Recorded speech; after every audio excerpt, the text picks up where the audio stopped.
Halo semuanya, perkenalkan kami dari kelompok 6. Pada kesempatan ini kami akan mempresentasikan mengenai eh, manajemen waktu mahasiswa pekerja untuk sebagai meningkatkan produktivitas belajar dan kinerja profesional. Yang akan dibawa dari saya Sabrina Livia, kemudian Mirsa Herawati dan juga Julius Pranta. Kemudian alasan kami memilih manajemen waktu mahasiswa pekerja. Mahasiswa pekerja adalah fenomena yang semakin meningkat eh, dan bertambahnya kebutuhan hidup dan tuntutan pengalaman kerja dan banyak mahasiswa yang mengambil pekerjaan sambil tetap menjalankan kuliah. Namun pada kondisinya bisa menimbulkan tantangan besar seperti menghadapi beban ganda yaitu dari tuntutan akademik dan tuntutan pekerjaan sekaligus. Tekanan ini sering mengarah pada stres, burnout, dan kurangnya produktivitas akademik. Karena itu, manajemen waktu menjadi keterampilan penting agar mahasiswa pekerja mampu menjaga keseimbangan dan tetap fokus, menghindari kelelahan dan berlebihan. Di sini urgensinya penelitian kami.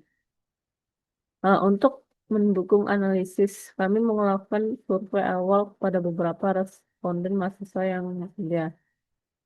Ya, hasilnya bisa dilihat di sini. Sorry.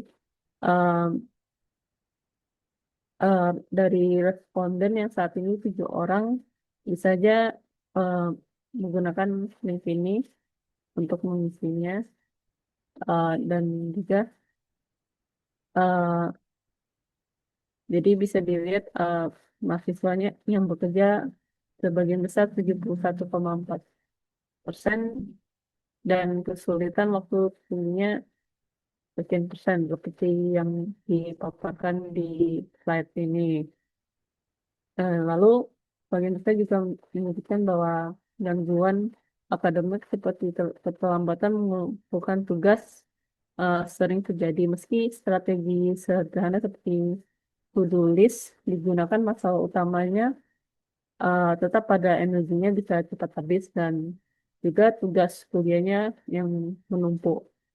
Data ini menunjukkan bahwa masalah manajemen waktu pada mahasiswa benar-benar ada dan nyata dan perlu uh, solusi yang lebih sistematis.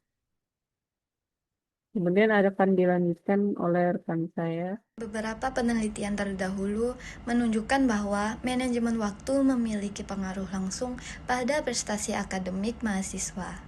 Mahasiswa yang menggunakan metode perencanaan harian atau mingguan terbukti memiliki tingkat penyelesaian tugas yang lebih tinggi.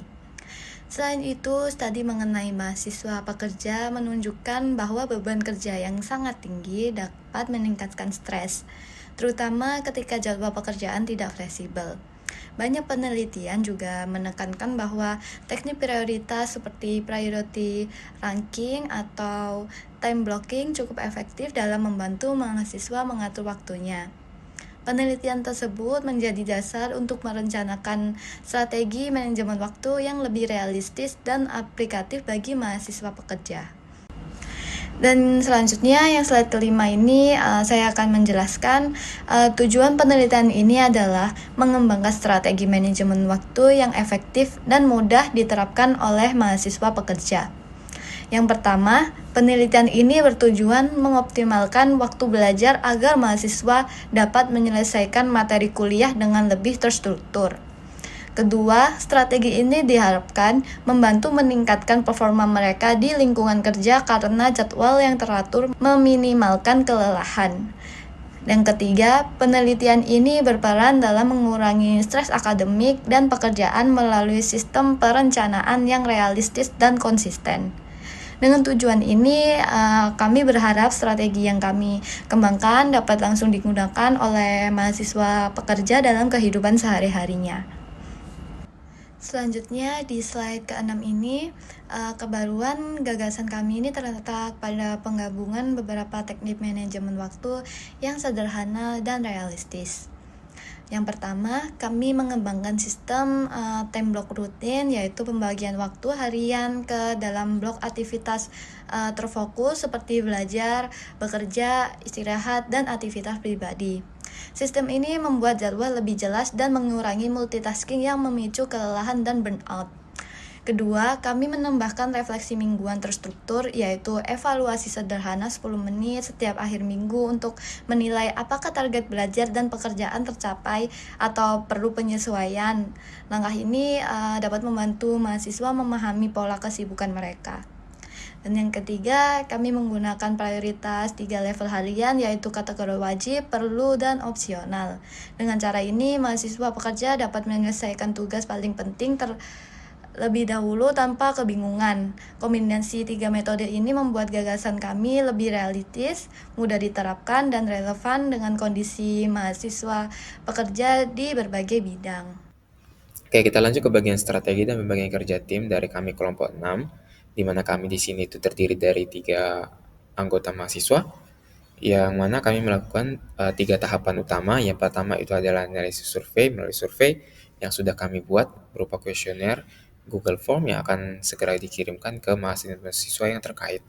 Oke, kemudian ada tahapan selanjutnya itu analisis data. Jadi setelah kami melakukan pengumpulan data baik eksternal maupun internal, kemudian survei-survei tadi itu kami analisis datanya.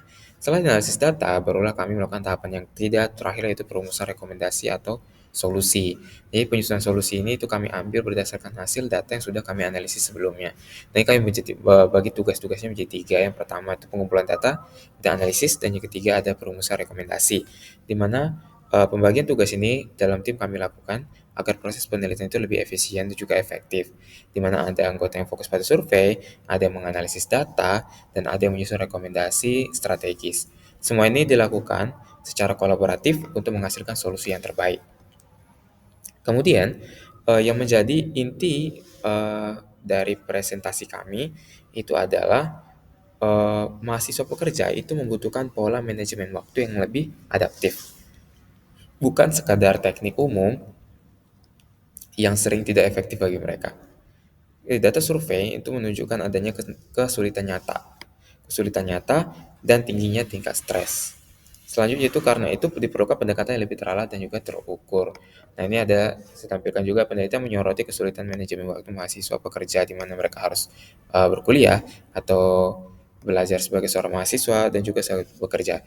Ini sangat relevan dengan kehidupan kita sebagai seorang mahasiswa di UC online, di mana kita sebagian besar adalah orang yang sudah bekerja dan kemudian menuntut pendidikan di Universitas Ciputra Online. Kan data ini menunjukkan juga stres dan produktivitas menurun sehingga solusi itu dibutuhkan. Nah, selanjutnya itu mengapa penelitian itu penting kami lakukan dan kenapa kami pilih judul penelitian kami yang seperti ini. Karena penelitian ini itu manajemen waktu yang buruk itu tidak hanya berpengaruh pada nilai akademik saja, bukan hanya nilai kuliahnya saja, tapi juga pada kesehatan mental dan juga performa kerja. Selain itu mahasiswa pekerja itu juga berada posisi rawan burnout, di mana harus membagi waktu atau membagi energi dan fokus kedua dunia sekaligus. Dengan memberikan solusi berbasis data, ya berdasarkan fakta, survei yang sudah kami lakukan, kami berharap penelitian ini itu bisa membantu mahasiswa pekerja melakukan ritme hidup yang lebih seimbang antara kuliah dan juga pekerjaan. Jadi mungkin itu saja yang dapat kami sampaikan dalam presentasi kami mengenai manajemen waktu mahasiswa pekerja. Terima kasih sudah menyimak, semoga penelitian dapat bermanfaat bagi kita semua. Terima kasih.